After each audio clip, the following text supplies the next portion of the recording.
अस्सलामु अलैकुम वरहमतुल्लाहि वबरकातुहू। बाबुल इल्म में आप सभी का इस्तकबाल है। प्यारे बच्चों, हम 5वां चैप्टर नातिक आदात पर अमल इसे हल कर रहे हैं और इसके कुछ निकात का हमने इहाता किया, जैसे नातिक आदात की तारीफ। इसी तरह नातिक आदात के हमने तमाम बुनियादी अमल उस पर करके देखे, जैसे जमा, तफरीक, ज़रब और तक़सीम। नातिक आदात पर बुनियादी अमाल हमने किया। नातिक आदात को हमने अशरी सूरत में तहवील किया। अब इसी चैप्टर का आखिरी नुक्ता कसीर रुकनियों को हल करना, इस पर आज हम अमल करेंगे। कसीर रुकनियां यानी पॉलिनोमियल्स। बेटा किसे कहते हैं कसीर रुकनी? सबसे पहले आइए हम कसीर रुकनी इस पर गौर करें कि कसीर रुकनी कहते किसे हैं। लफ्ज कसीर इसके मानी होते हैं ज्यादा, एक से ज्यादा। ठीक है, तो जब हमारे पास कोई अमल, कोई क्वेश्चन, कोई सवाल ऐसा हो जिसमें हमें जो रियाजी के बुनियादी आमाल हैं, यानी जमा, तफरीक, ज़रब, तक़सीम, इन आमाल को एक साथ करना हो, चाहे हम 2 अमल करें, चाहे हम 3 अमल करें, चाहे हम 4 अमल करें, यानी एक से जायद अमल हमें जब करना होता है तो उसे कहते हैं कसीर रुकनी। ठीक है, किसे कहते हैं कसीर रुकनी? यानी कोई ऐसा सवाल जिसमें हमें इन आमाल में से, रियाजी के जो बुनियादी आमाल हैं, जमा, तफरीक, ज़रब, तक़सीम, इनमें हमें एक से जायद अमल का इस्तेमाल करना पड़े तो उसे कहते हैं कसीर रुकनी। ठीक है, आइए तारीफ देख लेते हैं। कसीर रुकनी पॉलिनोमियल, जमा, तफरीक, ज़रब और तक़सीम, इन अलामतों का इस्तेमाल करके लिखे हुए आदात की तरतीब को कसीर रुकनी कहते हैं। ठीक है, जैसे आपको एक मैं मिसाल दे दूं कि टीचर ने कहा 2 बच्चे हैं, एक का नाम है हमजा और एक बच्ची का नाम है हुस्ना। ठीक है, इनको एक क्वेश्चन टीचर ने हल करने के लिए कहा कि 72 तक़सीम 6 जमा 2 ज़रब 2, इस कसीर रुकनी को हल कीजिए और जवाब बताइए। इस कसीर रुकनी को हल करके जवाब मालूम कीजिए। ठीक है, अब ये 2 बच्चे हैं, हमजा और हुस्ना। तो सबसे पहले हम हमजा का तरीका देखते हैं कि भाई इस क्वेश्चन को हमजा ने किस तरह हल किया। ठीक है, हमजा का तरीका देखिए। हमजा ने क्या किया? 72 तक़सीम 6 जमा 2 ज़रब 2। जब उसने इसे हल किया तो उसने 72 को 6 से तक़सीम कर दिया, तो जवाब आया ना 6, 12 छक्के 72। 72 को जब हम 6 से तक़सीम करेंगे तो हमारा जवाब क्या आएगा? 12। ठीक है, 6 से तक़सीम करके देखिए 72 को, 6 का 6 माइनस 1 बचा, ऊपर से उतारे 2, 6 दूनी 12, है ना। अब आगे उसने किया जमा 2 ज़रब 2, इसको इसी तरह उतारा। इसके बाद उसने अपने तरीके में थोड़ी चेंजेस ले आया। उसने 12 उसी तरह लिखा, जमा और 2 को ज़रब किया, इस पर अमल किया, यानी उसने किया 2 दूनी 4। ठीक है, क्या किया? 2 दूनी 4। पहले अमल किया था तक़सीम का, अगली स्टेप में उसने ज़रब का अमल किया और जवाब आया 12 और 4 को बेटा जमा कर दिए तो क्या जवाब हो गया? 16। ये आया हमजा का जवाब उसने अपने तरीके से किया। अब इसी क्वेश्चन को हुस्ना ने किस तरह किया, हुस्ना का तरीका, ठीक है। उसने भी वही किया, क्वेश्चन उतारा भाई 72 तक़सीम 6 जमा 2 ज़रब 2। अब हुस्ना ने भी वही काम किया भाई 72 और 6, 72 को 6 से तक़सीम किया, यानी ये अमल पहले किया तो उसका जवाब भी आया 12, फिर जमा 2 ज़रब 2। अब 12 में 2 जमा कर दिया, 12 और 2 14 ज़रब 2। आगे 14 और 2 को ज़रब कर दिया, 14 दूनी 28। ये हो गया हुस्ना का जवाब। अब बेटा देखिए क्वेश्चन एक ही था, लेकिन हमजा ने अलग तरीके से किया, हुस्ना ने अलग तरीके से किया। इस वजह से दोनों का आंसर कैसा आया है, मुख्तलिफ आया है। हुस्ना का 28 आया है तो हमजा का 16 आया है। अब कंफ्यूजन क्रिएट हो गया कि भाई दोनों में से कौन सा सही है। मैथ्स क्या कहता है कि 2 जमा 3 कितना होता है 5, या 3 जमा 2 ये भी क्या होता है 5। मैथ्स में जवाब जो है हमारा, अगर टीचर ने आपसे कहा बेटा 12 ज़रब 2 कितना, तो आप कहेंगे 12 दूनी 24, या किसी बच्चे ने कहा कि 2 और 12 को मैंने ज़रब किया, यानी 12 दूनी 24 के बजाय उसने 2 और 12 2 12वां ज़रब किया, 2 को 12 बार ज़रब किया, 12 से ज़रब किया, तो उसका भी जवाब आया 24। यानी कान ऐसे पकड़ो कि ऐसे पकड़ो, ठीक है ना, समझ में आया बेटा। यानी 2 जमा 3 5 है, या 3 जमा 2 5 है। अब किसी बच्चे ने कहा कि 2 में 3 जमा किए 5, तो दूसरे ने कहा 3 में 2 जमा किए 5, तब भी बराबर जवाब तो वही आ रहा है। तो रियाजी क्या कहता है कि भाई जवाब तो किसी भी एक क्वेश्चन का, किसी एक क्वेश्चन का आंसर किसी भी मेथड से आप हल करो, जवाब एक ही आना चाहिए, यानी सबका जवाब एक हो। ऐसा नहीं कि इस बच्चे का जवाब 2 जमा 3 5 है तो दूसरे का जवाब 2 जमा 3 6 हो, ऐसा ना हो, सबका 5 ही होना चाहिए। तो ऐसी सूरत में तो ये दोनों जवाब मुख्तलिफ हैं, लेकिन हमको दिख रहा कि भाई दोनों ने तरीका तो सही किए हैं, दोनों तो जिस भी मेथड से जा रहे भाई, इनके जमा में तक़सीम में कोई गड़बड़ नहीं है, इनके जमा में कोई गड़बड़ नहीं है, इनकी ज़रब में कोई गड़बड़ नहीं है, यहाँ पर भी वैसे ही है, तब जवाब मुख्तलिफ क्यों। तो ऐसी कंफ्यूजन को दूर करने के लिए कसीर रुकनियों को हल करने का एक खास तरीका बताया गया है। क्या तरीका है, उसकी क्या तरतीब है, हम देखते हैं, आइए। देखिए बेटा, कसीर रुकनी हल करने के उसूल क्या है।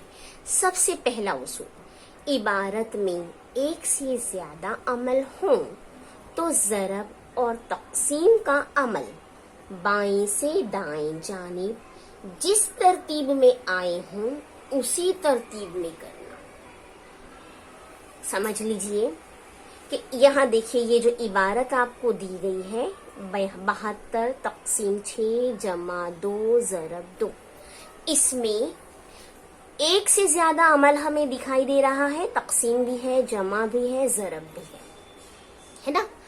अब इसके साथ हमें क्या करना है कि इबारत में जब एक से जायद अमल हो तो ज़रब और तक़सीम को देखिए आप, ज़रब और तक़सीम, यहाँ पर तक़सीम है, यहाँ पर ज़रब है, दोनों हमको नजर आ गया।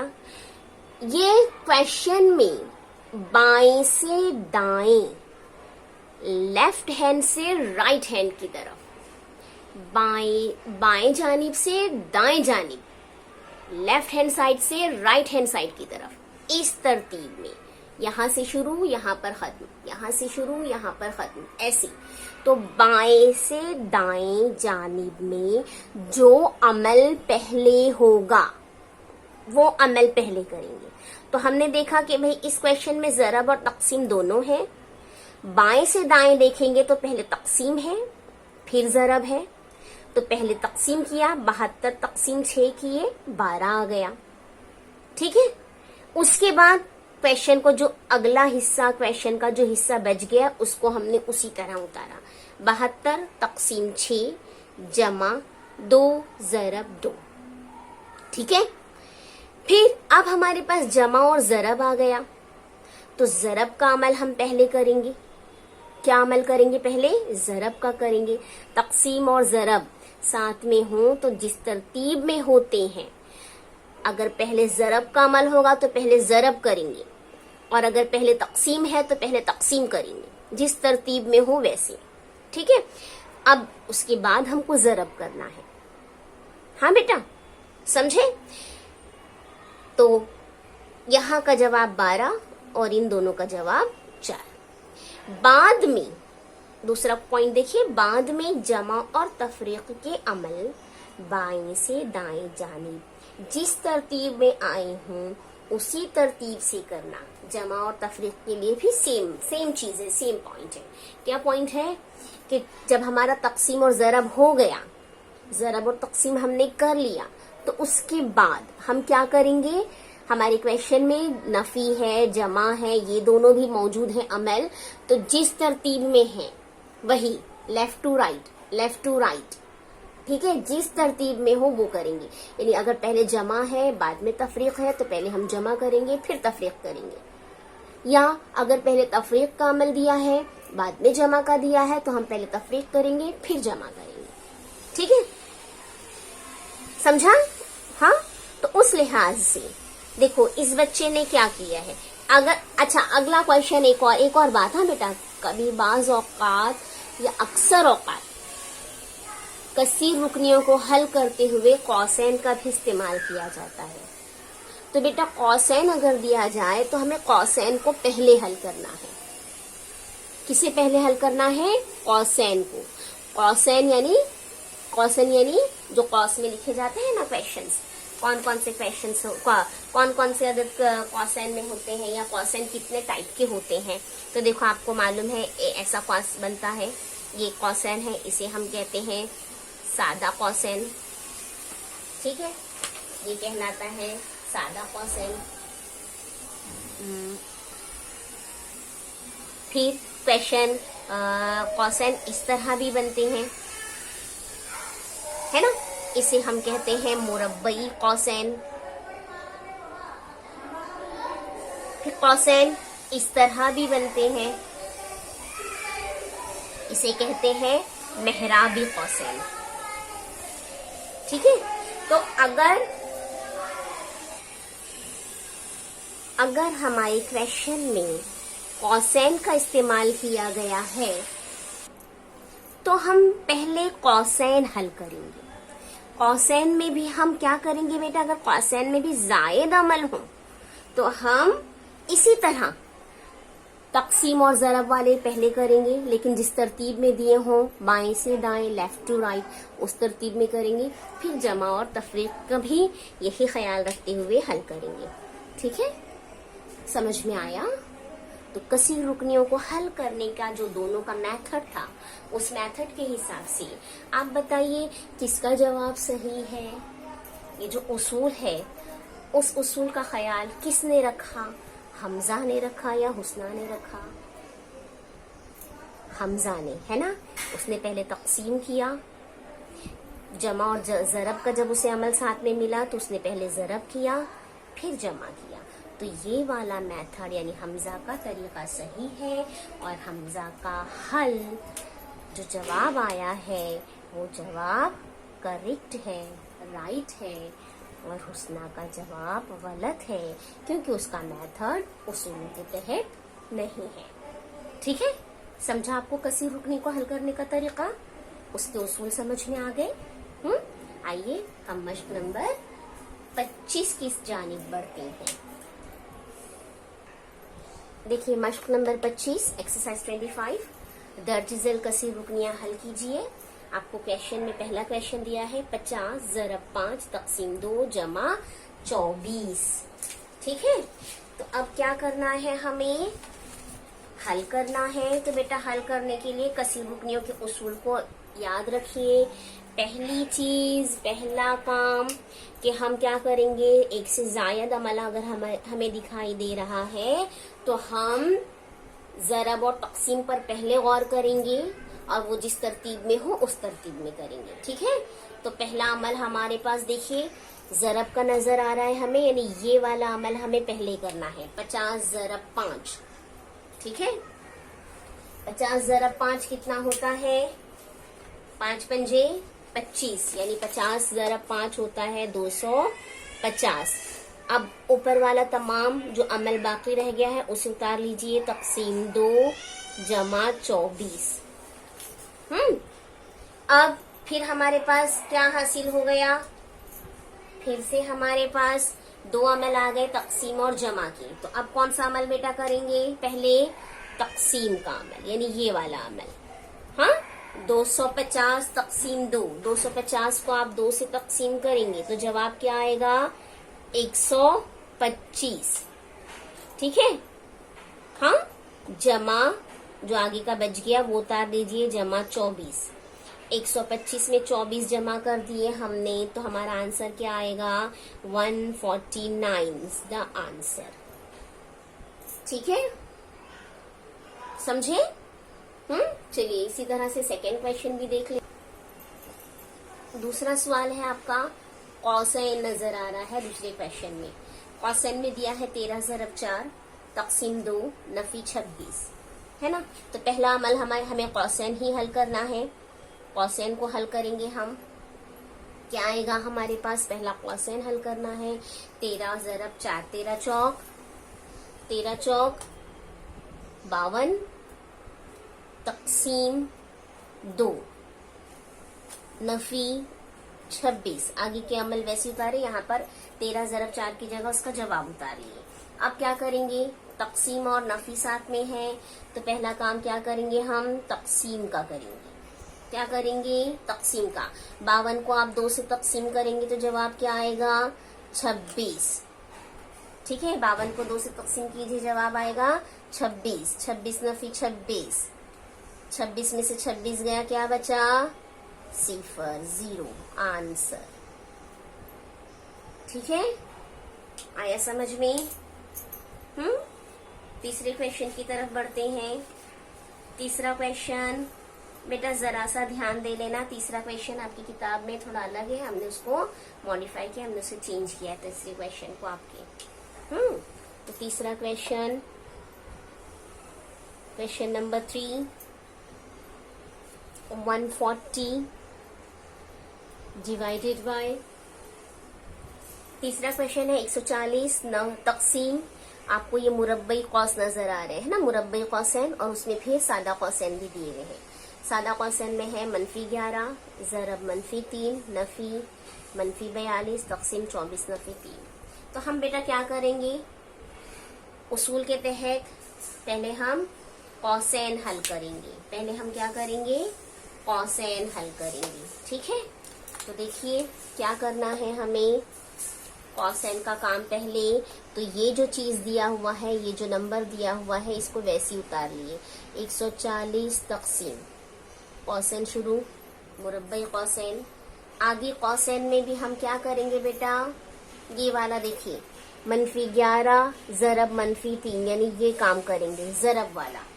11 और 3 को जरब कर दिए, 11 तिये 33 और मनफी मुस्बत हो गया।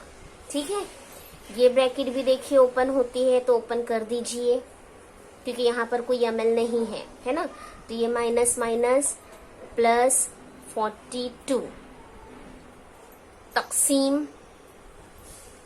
आगे फिर से हमारे पास सादा कौसैन में एक और अमल दिया है 24 नफी 3। ठीक, 24 में से 3 नफी किए तो कितना बचा बेटा? 21, है ना। मुरब्बे कौसैन को बंद कर दिया। अब हमारे पास कौसैन में देखिए जरा आप, कौसैन में अभी भी हमारे पास आंसर फाइनल आया नहीं है। तक़सीम का अमल हमें नजर आ रहा है ना। तो हमको पहले कौसैन ही हल करना है, कौसैन का आंसर पहले लाना है। तो हम क्या करेंगे? ये वाला अमल हमें करना पड़ेगा, 42 तक़सीम 21। तो ये जो बच गए हैं इनको वैसे ही उतार लो। 140 तक़सीम मुरब्बई कौसैन 33 जमा 42 तक़सीम 21। 42 को 21 से तक़सीम करेंगे तो क्या जवाब आएगा? 21 दूनी 42 2। ठीक है, अब हमारे पास कौसैन में एक ही अमल बचा है, 140 तकसीम 33 जमा 2, यानी अब हमें कौन सा अमल करना है, ये वाला अमल। अभी भी हम देखो तकसीम तक नहीं पहुंचे हैं, अभी हमें कौन सा अमल करना है, कॉसेन को हल करना है पहले। तो 33 में 2 जमा कर दिए, कितना आ गया जवाब बेटा, 35। ठीक है, अब हमारा फाइनल आंसर आ जाएगा 140 तकसीम 35। 140 को 35 से तकसीम करेंगे तो जवाब क्या आएगा, 4 आंसर। ठीक है, समझा? आइए चौथे क्वेश्चन की तरफ बढ़ते हैं। देखिए चौथा क्वेश्चन है आपका 220 नफी 140, मेहराबी कौसैन दिया हुआ है, सादा कौसैन दिया गया है और मुरब्बई कौसैन दिया गया है। तमाम कौसैन यहाँ पर है, तो हम कौसैन को हल करेंगे। जैसे जैसे हम बढ़ते जाएंगे कौसैन को हल करते जाएंगे। ठीक है, तो कौसैन का काम पहले हमें करना है। सबसे पहले ये जो सादा कौसैन में दिया हुआ है ये 220 नफी 140 है ना, तो ये हमारा मेहराबी कौसैन बन गया। 220 में से 140 नफी किए तो बेटा क्या जवाब आया, 80। ठीक है, तो ये कौसैन अब बनाने की जरूरत नहीं है, ये इसका आंसर हो गया। प्लस अब आपके पास मुरब्बई कौसैन है, मुरब्बई कौसैन शुरू कीजिए। यहाँ पर देखिए मुरब्बई कौसैन में 10 ज़रब 9 ये एक अमल हमें नजर आ रहा है, तो 10 नवा 90, इसका अमल हो गया, इसका जवाब हो गया।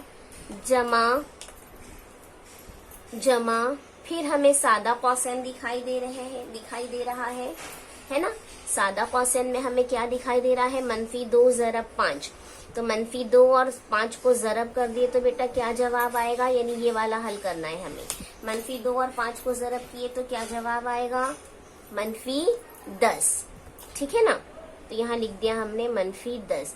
ये सादा कौसैन, क्योंकि मनफी की अलामत के साथ है इसलिए सादा कौसैन को मैंने खोला नहीं है अभी, है ना। अब मुरब्बई कौसैन ये वाला था, ये यहाँ पर क्लोज हो गया। मेहराबी कौसैन यहाँ पर क्लोज हो गया, आगे -100 उसी तरह। ठीक, अब फिर हम हल करेंगे। हमारे पास फिर कौसैन दिया हुआ है तो मेहराबी कौस का वैसे ही बना लो, 80 जमा मुरब्बई कौसैन वैसे ही शुरू करो, 90, ये प्लस ये माइनस, प्लस माइनस -10। मुरब्बई कौसैन बंद, क्योंकि अब मैंने सादा कौसैन को खोल दिया है। मेहराबी कौसैन बंद, -100। ठीक है, आगे मेहराबी कौसैन शुरू, 80 जमा, अब ये वाला काम जो मुरब्बई कौसैन में दिया हुआ है ये वाला काम, यानी 90 नफी 10, 90 में से 10 नफी किए तो बेटा कितना आ गया, 80। ये इसका हल है, इसलिए कौस अब बनाने की जरूरत नहीं है। यहाँ हमारा मेहराबी कौस नफी 100। अब 80 जमा 80 कितना हो गया, 160। ये इसका आंसर हो गया 80 जमा 80, ये मेहराबी कौसैन का आंसर हुआ है, तो मेहराबी कौसैन अब बनाने की जरूरत नहीं है। नफी 100, 160 में से 100 नफी किए तो क्या जवाब आ गया, 60। ये हो गया आपका आंसर। ठीक है, समझा? आखिरी क्वेश्चन इस मश्क का 5वां सवाल है, बटे वाला है, नातिक आदाद ही है। देखो हम लोग नातिक आदाद ही हल कर रहे हैं। हाँ, 3/5 जमा 3/8 तकसीम 6/4। ठीक है, 3/5 जमा 3/8 तकसीम 6/4। ऐसा क्वेश्चन हो तो देखिए जमा और तकसीम साथ में है, तो पहले बेटा कौन सा अमल करेंगे, उसूल के तहत पहले हम तकसीम करेंगे। 3/5 वैसे ही, जमा वैसे ही, 3/8 कर दिया इसे, है ना, 3/8 तकसीम 6/4। इसे आप क्या कीजिए, ब्रैकेट में डाल लीजिए, तो आपको याद रहेगा कि ये अमल हमें पहले करना है। ठीक है, अब 3/5 जमा, तकसीम करना है, पहले कौसेन का अमल करेंगे। हमने जो भी कौसेन बनाए हैं उस पर अमल पहले करेंगे। तो बेटा हमको तकसीम का अमल उस उसूल को अपनाना है कि 3/8 तकसीम कन्वर्ट हो गया ज़रब में, 6/4 इसका ज़रबी माकूस 4/6 है ना। हमने अभी इसी चैप्टर में हल किया है। कौसेन बंद कर दिए। फिर क्या करते हैं हम, मुख्तसर करते हैं। क्या करते हैं, मुख्तसर करते हैं, है ना। तो 4 1 4, 4 दूनी 8, 3 1 3, 3 दूनी 6, करेक्ट है ना। पिछली टाइम ही हमने हल किया इसे। आगे अब हमारे पास क्या आया है, 3/5 जमा, ज़रब करना है, शुमार कुनिंदा को, 1 ज़रब 1, 1 1 1 बटे 2 ज़रब 2, नसब नुमा और नसब नुमा की ज़रब 2 दूनी 4, ठीक है। 3/5 जमा 1/4। अब जमा का अमल करेंगे।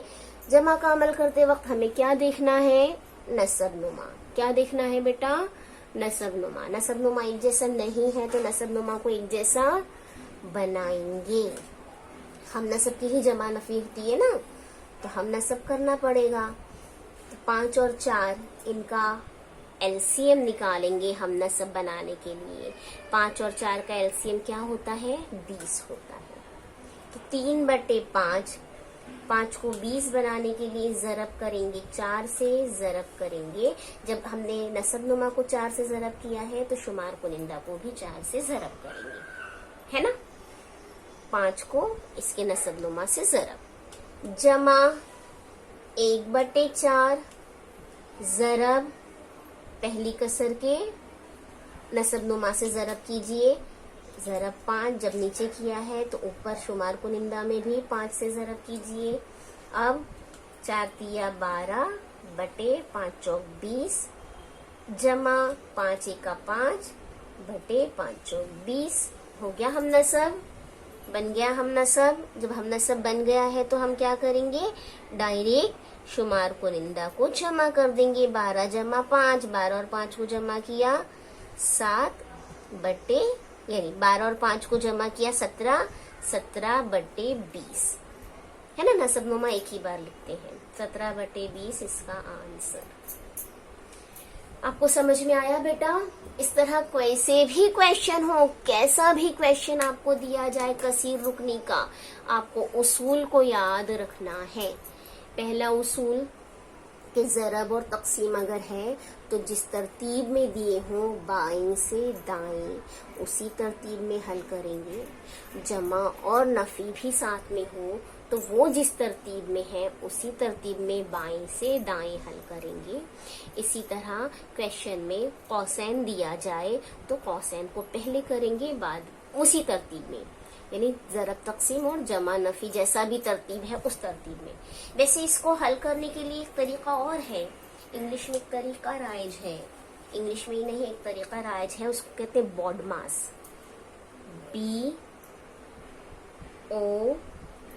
BODMAS,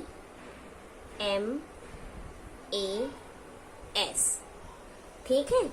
अब ये क्या है, ये क्या है बॉडमास, क्या है, इजाफी मालूमात है आपकी ये कि सबसे पहले हम जो बी दिया है ना, बी किसके लिए है, बी स्टैंड फॉर ब्रैकेट्स यानी कौसैन, पहले कौसैन, ठीक है, ये इस तरह। फिर ओ जो होता है ये इसका मतलब होता है ऑफ लेते हैं, ऑफ। देखो आप लोगों ने 5वीं जमात में सीखा है 2/5 का 4, ऐसा सीखा है आपने, है ना। तो इसका मतलब होता है ज़रब, ऑफ यानी का की के यानी ज़रब, क्या होता है, ज़रब। फिर डी का मतलब होता है डिवीजन, तकसीम। एम का मतलब होता है मल्टीप्लिकेशन, ज़रब। ए का मतलब होता है एडिशन, जमा। एस का मतलब होता है सब्ट्रैक्शन, तफरीक। तो ये तरीका याद रखिए बोर्ड मास का तरीका कि हमें पहले ब्रैकेट हल करना है, और अगर काकी के जैसा कोई लफ्ज दिया है साथ में तो उसका मतलब होता है ज़रब, वो हल करना है। फिर आपको तकसीम, मल्टीप्लिकेशन, एडिशन और सब्ट्रैक्शन यानी तकसीम, ज़रब, जमा, तफरीक, इस पर गौर करना है। जिस तरतीब में हो उस तरतीब में, जिस तरतीब में हो उस तरतीब में तकसीम और ज़रब का अमल, फिर जमा और नफी का अमल, बाएं से दाएं, जिस तरतीब में हो उस तरतीब में। ठीक है, आया समझ में? चलिए ये मशक को कंप्लीट कर लीजिए। आपका यहाँ पर 5वां चैप्टर कंप्लीट होता है। ठीक है, आपकी किताब में जो मिसालें हल करके दी गई हैं उस पर भी गौर कीजिए, उसे भी हल कीजिए। आपका कसीर रुकनियों को हल करना पक्का हो जाएगा, आप उसमें फॉरवर्ड हो जाएंगे। आप ज्यादा से ज्यादा क्वेश्चन इस तरीके से बनाकर हल कीजिए। ठीक है, चलिए, अल्लाह हाफिज।